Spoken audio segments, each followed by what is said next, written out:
Hi everyone, this is the Economia. मेरा नाम है रंजित कुशवाहा और आज हम पढ़ेंगे बैंकिंग पार्ट 2। ठीक है, लास्ट क्लास में हम लोगों ने पढ़ा था बैंकिंग का चैप्टर। हमने इंट्रोडक्शन पढ़ा था, बैंकिंग क्या होती है, कॉमर्शियल बैंक्स क्या होते हैं, सेंट्रल बैंक्स क्या होते हैं और सेंट्रल बैंक के क्या क्या फंक्शंस होते हैं। ठीक है, तो आज हम पढ़ेंगे कि जो मनी सप्लाई है उसकी कंट्रोलिंग कैसे होती है। Control of money supply bye central bank, RBI in India. ठीक है, अब देखिए इसमें जो एक बात है, सबसे बड़ी चीज वो ये है कि बात कंट्रोल की है। कंट्रोल मतलब कंट्रोल यानी कि कैसे भी कोई चीज जो है कंट्रोल होती है। तो यहाँ पे किस चीज का कंट्रोल करना है? मनी की सप्लाई का। जिन लोगों ने 11th और 11th क्लास में डिमांड एंड सप्लाई का चैप्टर पढ़ा होगा उन्हें पता होगा कि हाँ डिमांड क्या होती है, सप्लाई क्या होती है। तो ये टोटली बेस्ड होता है डिमांड एंड सप्लाई पे। ठीक है, तो वही हम पढ़ेंगे आज, मनी सप्लाई। ठीक है, control of money supply bye central bank, it means the RBI in India. Okay, तो स्टार्ट करते हैं। अब देखिए इसमें जो मैंने सबसे पहले लिखा क्या है वो देखिए। Monetary policy, monetary policy of central bank is often known as credit control policy। monetary policy एक ऐसी पॉलिसी होती है सेंट्रल बैंक की जो क्या करती है, क्रेडिट को कंट्रोल करती है, यानी कि क्रेडिट को कंट्रोल करने की पॉलिसी होती है। कैसे क्रेडिट कंट्रोल किया जाता है, किस तरीके से पैसे को कंट्रोल क्रेडिट करके कंट्रोल करके कैसे सप्लाई उसकी की जाती है। और मॉनेटरी पॉलिसी होती क्या है? मॉनेटरी पॉलिसी वो पॉलिसी होती है गवर्नमेंट की या फिर आरबीआई की, जिसमें आरबीआई क्या करती है कि जहाँ पे भी पैसों की नीड होती है, जिस जगह पे भी, वो वहाँ पे क्या करती है, उन पैसों को फैसिलिटेट करती है या प्रोवाइड कराती है। ओके, ठीक है, ये होती है मॉनेटरी पॉलिसी। अब मॉनेटरी पॉलिसी के अंदर दो चीज़ें आती हैं और दो वे में हम क्या करते हैं, कंट्रोल ऑफ मनी सप्लाई को दो वे में हम देखते हैं। फर्स्ट ऑफ हमारा क्या आता है, क्वान्टिटेटिव, एंड सेकेंड वन हमारा आता है क्या, क्वालिटेटिव। क्वांटिटेटिव का मतलब होता है क्वांटिटी वाइज, जैसा कि आपने मैथमेटिक्स तो पढ़ी होगी, क्वांटिटी यानी कि इन व्हाट क्वांटिटी। ठीक है, एंड सेकंड वन है हमारा क्या, क्वालिटेटिव, यानी कि क्या उसकी क्वालिटीज होती हैं। ठीक है, इस बेस पे हम पढ़ेंगे कि कैसे कंट्रोल की जाती है मनी सप्लाई।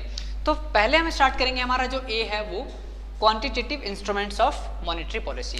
इसमें क्या क्या टर्म्स या क्या क्या चीज़ें आती हैं।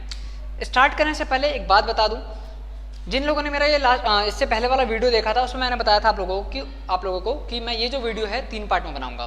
बट ये जो चैप्टर है मैं आपको चाहता हूँ कि आप ये चैप्टर बहुत ज़्यादा डिटेल में समझें, इसीलिए हो सकता है कि ये 3 पार्ट से बढ़ करके 4 या 5 पार्ट में भी बन सकता है। ठीक है, तो आप पार्ट्स पे आप उतना ज़्यादा ध्यान मत दीजिएगा, बिकॉज आपका समझना ज़्यादा ज़रूरी है। वीडियो कितनी पार्ट्स में है आपको इससे आई थिंक कोई मैटर नहीं होना चाहिए, because concept clarification is the very very necessary thing. Okay, यानी कि कंसेप्ट क्लियर करना हमारा बहुत ज़रूरी है। ठीक है, तो हम ये स्टार्ट करते हैं पहला कंसेप्ट, रेपो रेट, जो कि मैंने आपको लास्ट क्लास में भी बताया था, बट इस क्लास में मैं क्या है थोड़ा डिटेल में बताऊंगा, बिकॉज क्वांटिटेटिव इंस्ट्रूमेंट्स में ये सारी चीज़ें हैं जो आती हैं। 3 चीज़ें मैंने लिख दी हैं, 3 चीज़ें और हैं जो मैं बताऊंगा अभी इसके थोड़ी देर के बाद, जब मैं ये बता दूंगा। तो देखिए कैसे। Repo rate, it refers to the rate of interest at which RBI lends money to the commercial bank.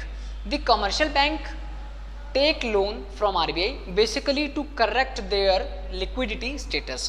मैंने आपको लास्ट क्लास में बताया था कि जो रेपो रेट होती है ये एक ऐसा रेट ऑफ इंटरेस्ट है जिसमें आरबीआई क्या करती है, मनी उधार देती है, यानी कि लोन पे देती है। किसको देती है?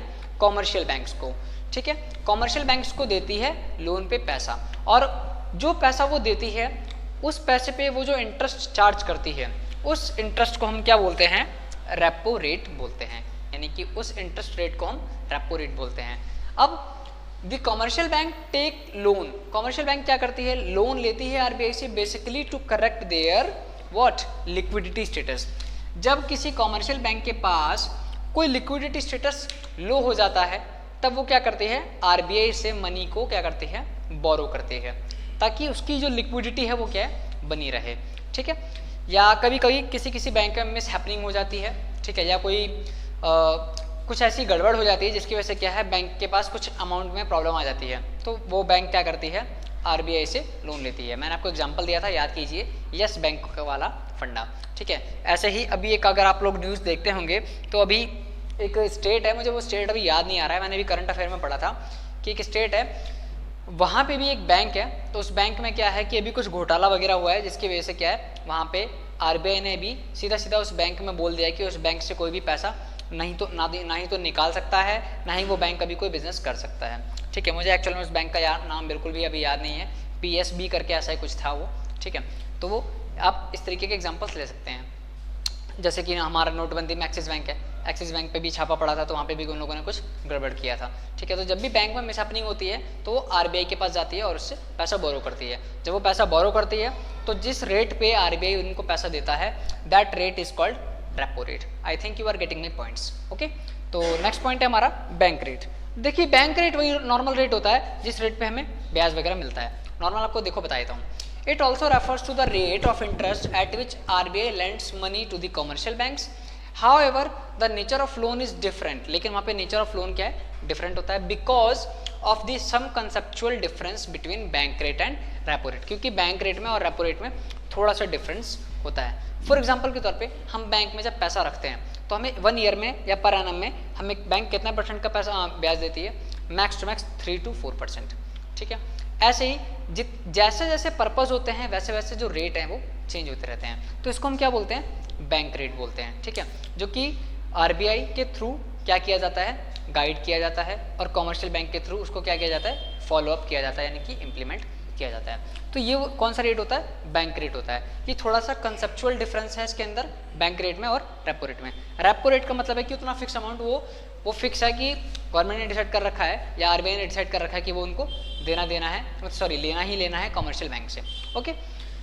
Now come to the point third, reverse repo rate. Reverse repo rate क्या होता है बच्चों, रेपो यानी उल्टा, रिवर्स रेपो उल्टे का भी उल्टा। आइए देखते हैं किस तरीके से। It refers to that rate of interest at which commercial banks can park their surplus funds with RBI. This allows the commercial banks to generate income. These funds have nothing to do with legal cash reserve of commercial banks with RBI। देखो मैं आपको एक example देता हूँ। आपका जो example है, सबसे बेस्ट एग्जांपल ये है कि रिवर्स रेपो रेट वो रेट होता है जब कमर्शियल बैंक आरबीआई से मनी बोरो करती है, और बोरो करने के बाद क्या होता है, मनी बोरो करने के बाद वो जब उस चीज़ से पैसा कमाती है, ठीक है, जब वो कमर्शियल बैंक उसी से पैसा कमाती है, तो जब वो अपना प्रॉफिट वहाँ पे जहाँ पे पार्क करती है, जहाँ पे उसको प्रॉफिट होता है, तो उस रेट पे, जिस रेट पे वो प्रॉफिट पार्क करती है या उसको जितना भी प्रॉफिट होता है, तो वो क्या करती है, वो उससे जो इनकम जनरेट करती है, तो उसको हम क्या बोलते हैं, रिवर्स रेपो रेट, यानी कि उल्टा जो बैंक है वो कितना पैसा कमा रही है, ठीक है। इस तरीके से सारी चीज़ें हमारी क्या है, होती हैं। इसको हम बोलते हैं क्या, reverse repo rate.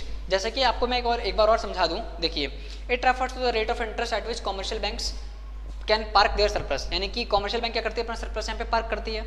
This allows the commercial bank, और ये इससे क्या होता है, कमर्शियल बैंक को अलाउंस मिलती है किस बात की, जनरेट इनकम की, कि वो क्योंकि वो जो आरबीआई ने इनको पैसा दिया है वो उसी से क्या कर रहे हैं, इनकम जनरेट कर रहे हैं। जब वो उससे इनकम जनरेट कर रहे हैं तो ये जो फंड हैं, these have nothing to do, इनको ज़्यादा कुछ नहीं करना होता, वो बस अपना एक कैश रिजर्व रेशियो रखते हैं, बाकी पैसों को मनी क्रिएशन में लगाते हैं और उससे वो क्या करते हैं, अपना प्रॉफिट पार्क करते हैं। इस तरीके से रिवर्स रेपो रेट काम करता है, ठीक है। बाकी जो अगला टॉपिक है मैं आपको बताता हूँ, तब तक आप ये नोट कर लीजिए।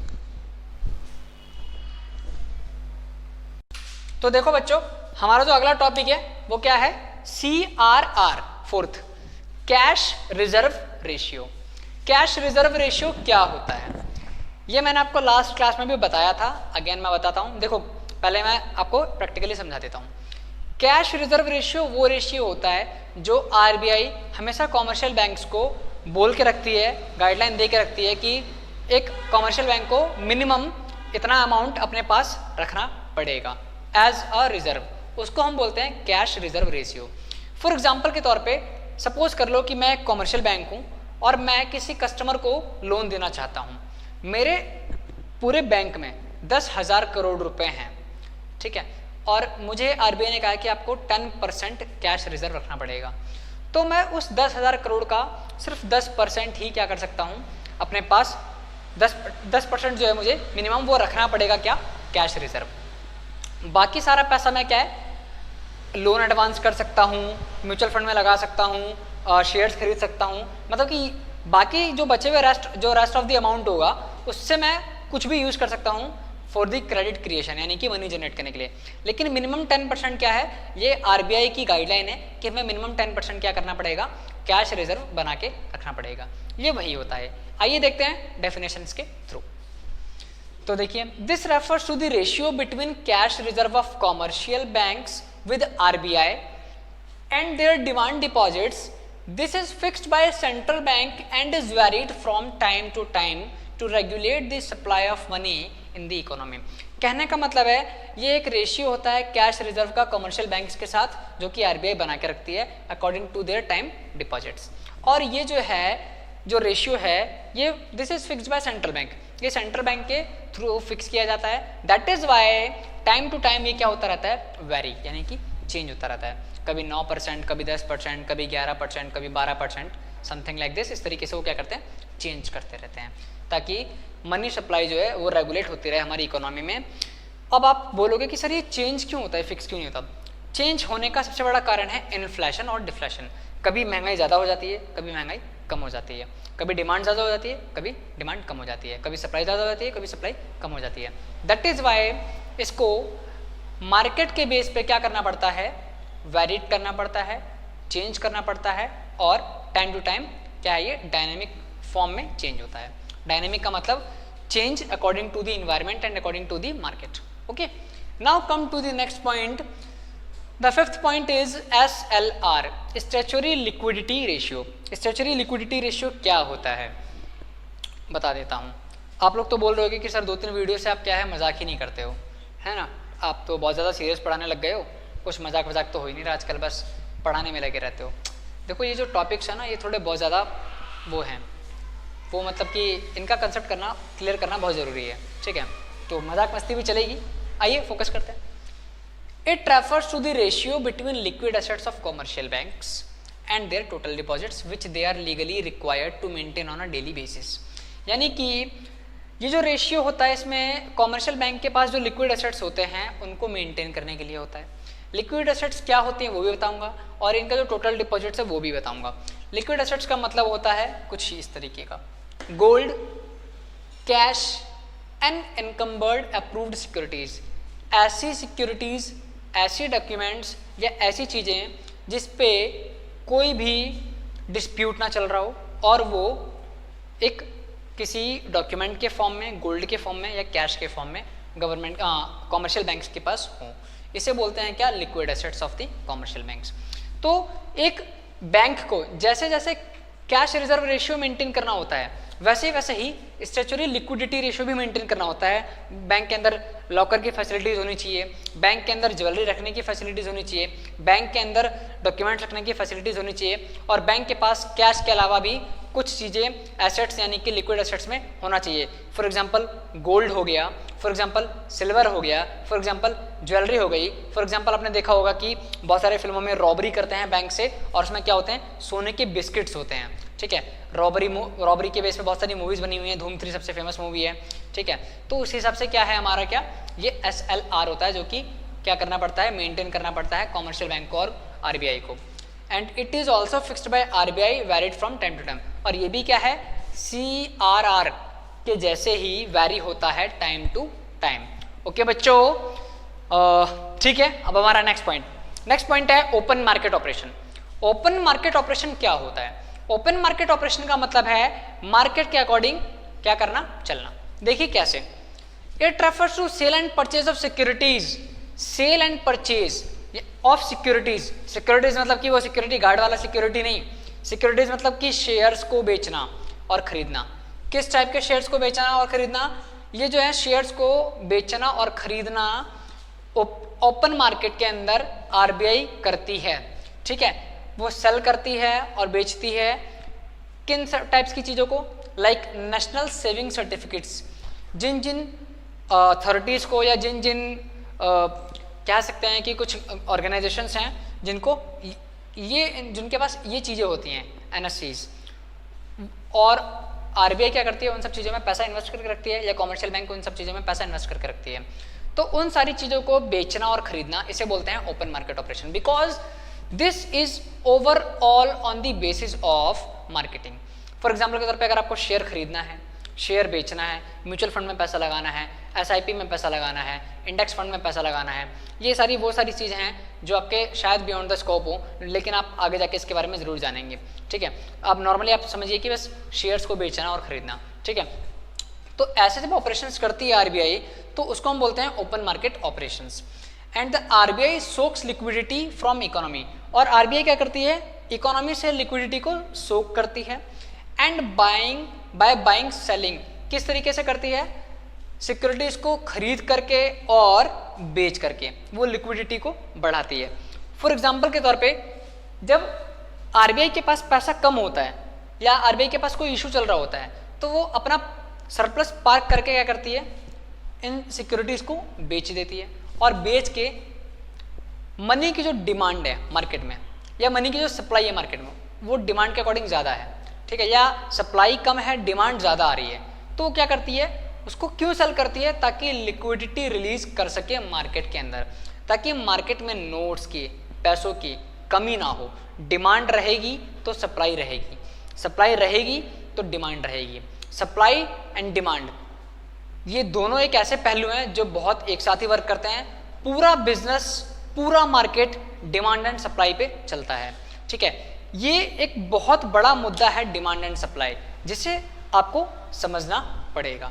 ठीक है, तो ये आपका खत्म होता है क्या, क्वांटिटेटिव इंस्ट्रूमेंट्स। ठीक है, आज की वीडियो में यहीं पे खत्म करूंगा और अगली वीडियो में मैं आपको क्वालिटेटिव इंस्ट्रूमेंट्स बताऊंगा। ठीक है, इट मीन्स कि ये जो हमारा चैप्टर है थोड़ा लेंदी चलेगा, और लेंदी के साथ साथ हम इसमें क्या है आगे और भी अच्छी अच्छी चीज़ें पढ़ते जाएंगे, हमें लेंदी से मतलब नहीं होना चाहिए।